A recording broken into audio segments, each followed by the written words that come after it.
Assalamu alaikum students. I welcome you all in another lesson of Google Classroom. I hope you people are fine and you are staying safe as well. Before we are going to start our today's lesson, let's recap what we have done in our previous reading.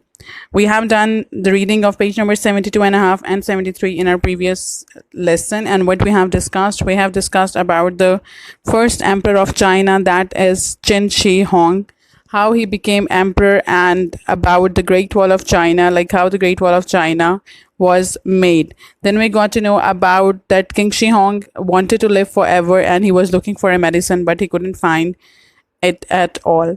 And then there is some interesting fact like that Qin Shi Huang, he burned all the books that is before his time, and he ordered everyone to write the books that is the history that starts from him, and he became the first emperor of China about 2200 years ago.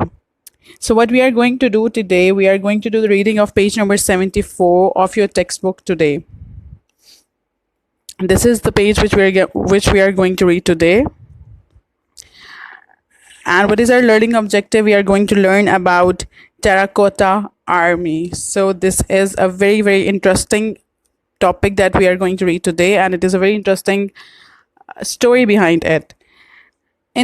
Now let's start our topic, the Terracotta Army. In 1974, some farmers near the town of Xi'an in China found a large pieces of terracotta. They were the size of real people and horses. Before I will explain the story, let me tell you what is the meaning of terracotta. Terracotta is a clay. It is a very special kind of clay which is of very special color. It is of brownish red or brownish orange color. And this clay is used to make different kind of models in China. It is also used to make ornamentals in China. So what happened was, it is a story of Terracotta Army, how the Terracotta Army was found. So what happened was, one day in 1974, we are talking about 20th century when this army was found. So one day in 1974, there were some farmers who were doing work in some part of Xi'an. They were digging a well. So they had a big surprise waiting for them. So what they found, they saw large pieces of terracotta. So at first, initially, they just saw the pieces that there is something inside that well. So they dug it away and they dug it more. And then they saw that there were statues of soldiers and horses. They were the size of real people and horses. So when they dug more or further, they found large pieces. They found the large statues of soldiers and horses that were inside that well. This is a kind of soldiers that they found inside that well, and it is the size of real people. And this is the kind of army that they found. And about the horses, this is the horses that they found. They are the size of the original horses. So what happened next was, archaeologists dug out 3 more pits near the tomb of King Qin Shi Huang. He made this model army to protect his tomb. Qin Shi Huang was 13 years old when he started this work, and he was 49 when he died. As we studied about Qin Shi Huang earlier, and we got to know about that he wanted to live forever, and he was looking out for some medicine. Even he sent out the ships to find that medicine, but unfortunately or fortunately, he didn't find that medicine.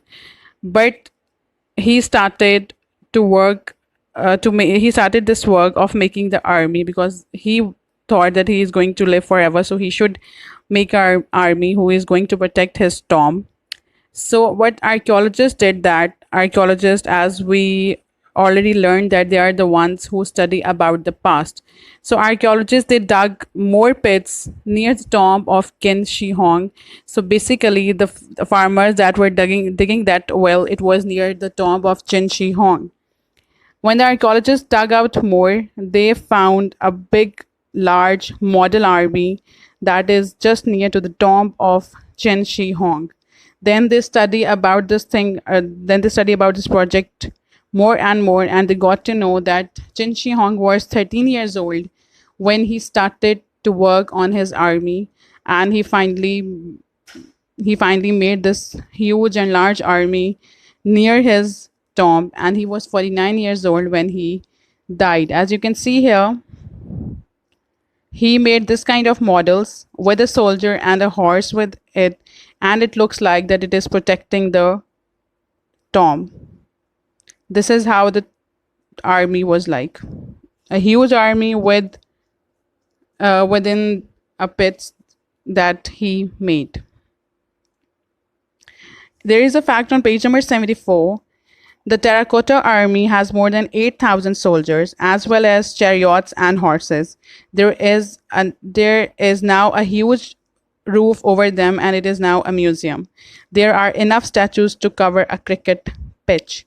So the Terracotta Army, there are 8,000 soldiers in Terracotta Army, and as well as there are some chariots and horses, as you people saw it earlier. So what the government of China did is they just turned this huge roof. They made a huge roof over the Terracotta Army, and it is now in a form of museum. People from all over the world, they used to visit China, and they used to visit this museum to saw the Terracotta Army. Now there is enough statues, so there are enough statues that it can cover the whole cricket pitch. I'm sure most of you are a fan of cricket and you have idea about the cricket pitch. So there are so many soldiers inside it that it can cover the whole cricket pitch. This is about your Terracotta Army. I think you people found it interesting to know about the Terracotta Army and how the Qin Shi Huang made it to protect his tomb. Now there are some of the homework questions that you have to do. Question number 1. When and how was the Terracotta Army found? Question number 2. Who made Terracotta Army and why? What is the purpose of making this Terracotta Army? Here are some YouTube links that you go through and you can find some more visual things about the Terracotta Army and about the history of Terracotta Army. Thank you so much for listening to me, and stay safe, all of you.